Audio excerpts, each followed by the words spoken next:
starters this year, I think it was a dozen of them that were his recruits now. So for the first time, you were really starting to see we were going to get a chance to see the team that Urban Meyer is starting to build here with his recruiting and that. And then, boom, everything changes, as we know, a week and a half ago when you lose Braxton Miller. And now the two guys battling for your backup spot, Barrett and Jones, have now been thrown in the mix for your quarterback. It's going to be Barrett. Let me start there. How have you heard him ingratiating himself so far with the offense and getting up to speed for Navy? And how much, too, do you think both guys are going to play against Navy? Because I think it's different when when the bullets are flying. And if I was Urban Meyer, I may still want to get a look at both of those guys in a game situation anyway. But talk to me a bit about that starting off. Well, first of all, I thought it was very interesting that this past week Urban Meyer threw some numbers out that really sort of bring it into focus how much more work JT Barrett has had than, say, Kenny Guyton, the guy that they're comparing him to. He used to call Guyton the old right-hander out of the bullpen.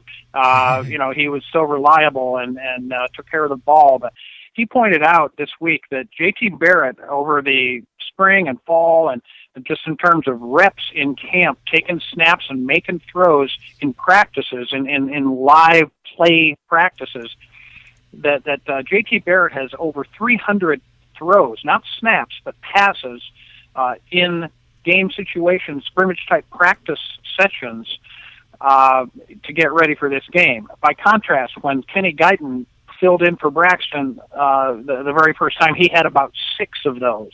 So it's 6 throws in live rep action versus the 300 that Barrett has had. By way of saying, Barrett is much more ready than than Kenny Guyton was when Guyton was pressed into service first time Braxton got hurt. So that I thought was telling. The people that have watched the practices this week and the scrimmage over the weekend said that Barrett looked very, very sharp. He's a good decision maker in the read option. We talked about that Monday. He came out of high school where they ran the same read option system that Urban Meyer runs here. So he's been working in it literally for 3 years now, and he ran all the scout team stuff last year. So they are very confident. His teammates are very confident that Barrett is going to do well. Obviously, Jim Tressel used to say, okay, let's see how he does with 105,000 people watching. You never know how that's going to turn out. Now, there won't be 105 this week, but there will be next Saturday at Virginia Tech in the Horseshoe. So, it's always different when the bright lights are on you. But people think that Barrett is a kind of a cool customer and that knows this offense well enough and is ready to go, that he's going to perform well. And everything that they've said about Barrett since he was recruited, since Meyer watched him in high school and dealt with his high school coach, is that leader and gamer and winner and all those terms have always been used to describe him. I think the team and the fans that have watched the practices and scrimmages are confident that he's going to be just fine, Saturday. And I'll tell you what, the other thing that we didn't really mention there, but kind of touching on what I started with, talking about Urban and his recruiting class and that, this is also his first quarterback that he's recruited and brought to Ohio State to be his guy. Now, obviously, he was anticipating it being next year, but, hey, sooner or later, like you said, next man up, whether it's Braxton Miller, Josh Gordon, whoever it is.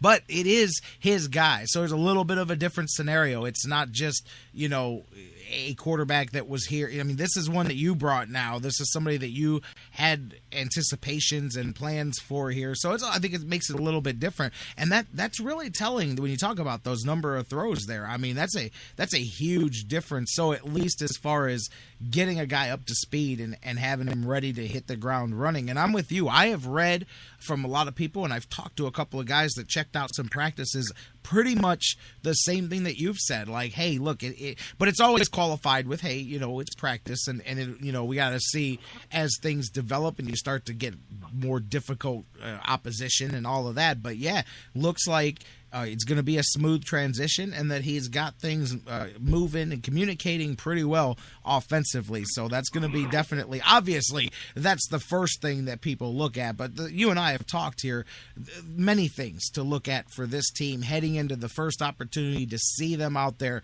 against another team, not yourself. Yeah, and I think more than anything else, what you're going to see out of that's different from the Braxton offense. Now, Braxton often got accused of loving the deep ball, to a fault. When he would go back to throw, he'd be looking for Devin Smith. He'd be trying to hit a home run. I don't think you're going to see J.T. Barrett trying to hit a lot of home runs Saturday. I think you're going to see principally four guys, the two running backs and the two H-backs. That would be Ezekiel Elliott and Curtis Samuel, the freshman, at running back. And then his two H-backs, his quote-unquote Percy Harvin guys, Dontre Wilson and Jalen Marshall, who we're going to get our first look at in a Buckeye uniform, Mr. Football from Ohio from 2012. On a lot of jet sweeps, on a lot of wide receiver screens, on some short crossing routes, on some, we see some tight end drags, those kinds of plays, short to intermediate.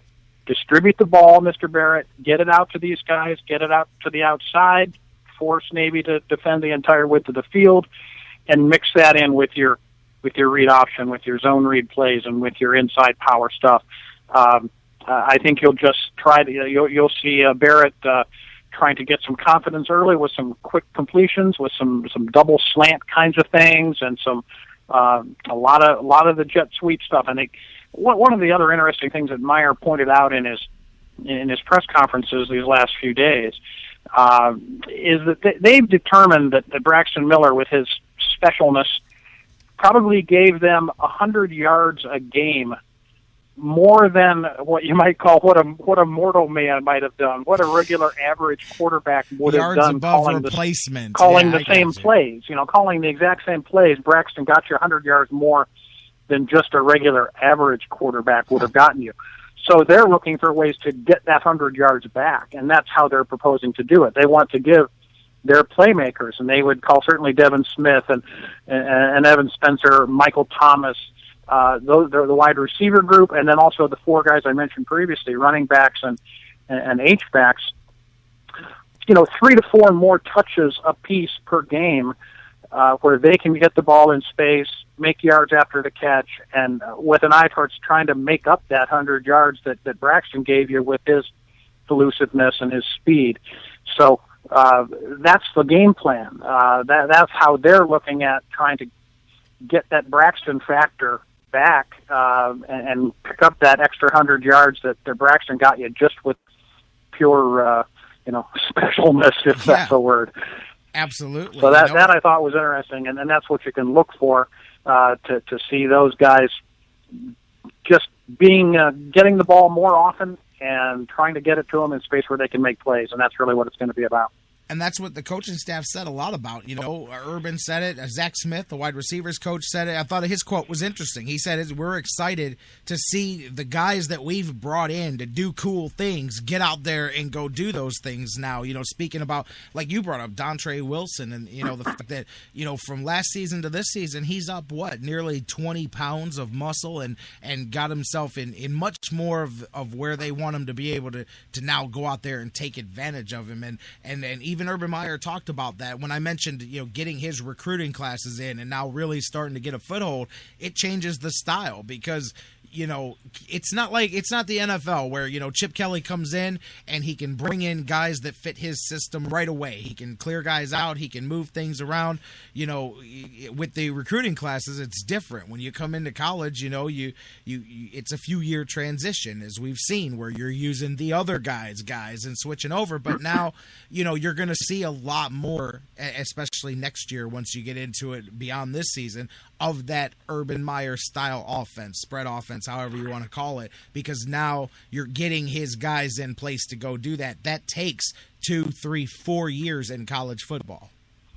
That's true, and it also is a reflection of no Carlos Hyde and no Braxton Miller. Those were the two big offensive weapons for the Buckeyes last year. We saw the way they did it. It was, in large part, call Braxton's number because he's going to be able to deliver and make a play for you and get a first down, or let's just ride this horse, Carlos Hyde. No sense trying to run a spread offense. If it ain't broke, don't fix it. Hand it to Carlos is going to get you 7 yards of crack.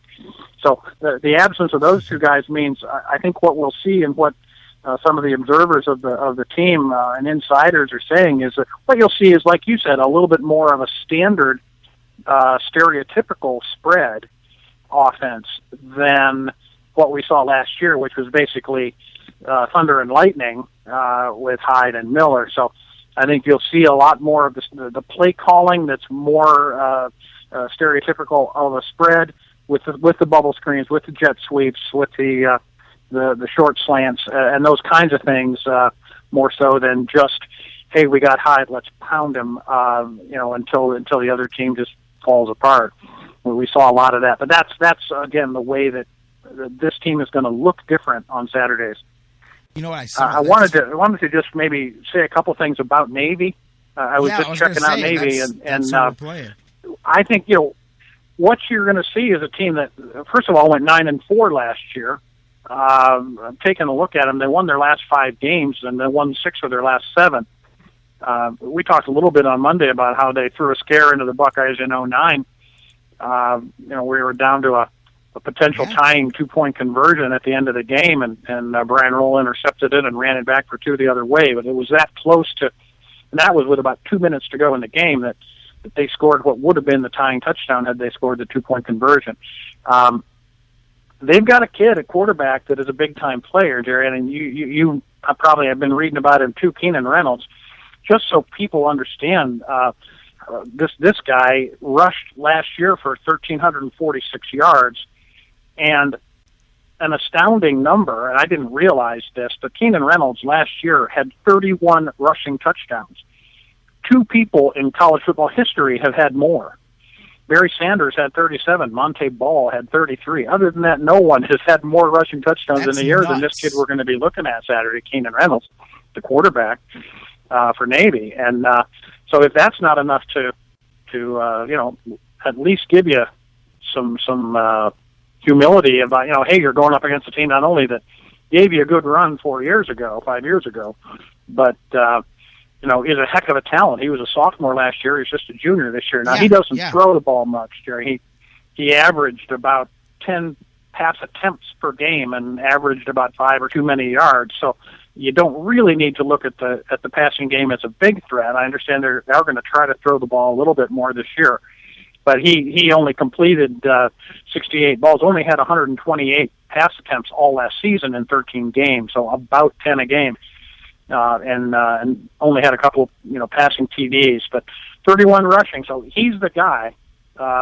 Navy also, I found this interesting, had 11 players that had rushing touchdowns last year. So outside of Reynolds, they're going to rotate in a whole bevy of guys. You're going to see a lot of rotation. They had 11 players with a rushing touchdown. They had 9 players that had over 200 yards rushing for the season. And 10 players that had a rush of 20 yards or more during the year. So they really do mix in a lot of guys, keep a lot of backs fresh, and of course they're running the triple option, so a lot of guys are going to get their hands on the football. And but this is a team that beat Pitt last year. They beat Indiana last year. They lost to Notre Dame by 4 points, 38-34.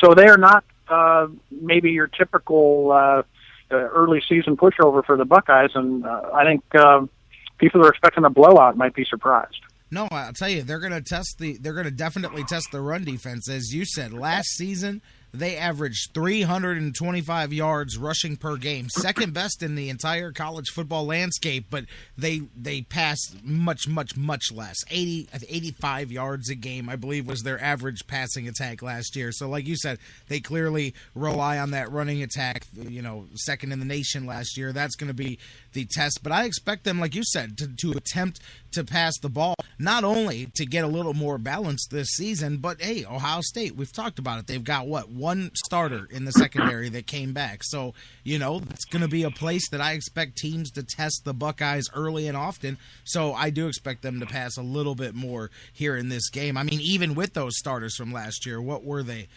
They were like 100th in the nation against the pass. They were not high up there at all. So definitely, I expect teams starting with Navy to attempt to attack them there. And they've got like you said, the triple option. They're gonna get at them on the ground. They're gonna beat them the way the Browns are gonna have to beat teams this year. Run some more, man. I'll tell you what. That sounds like the Browns splits this year. It could be 325 on the ground, 85 in the air. I mean, hey, Yeah, I guess we got hope for 325. Yeah, that's the other thing that is the big question mark. going in, and the big curiosity, I guess I'd say, about the Buckeyes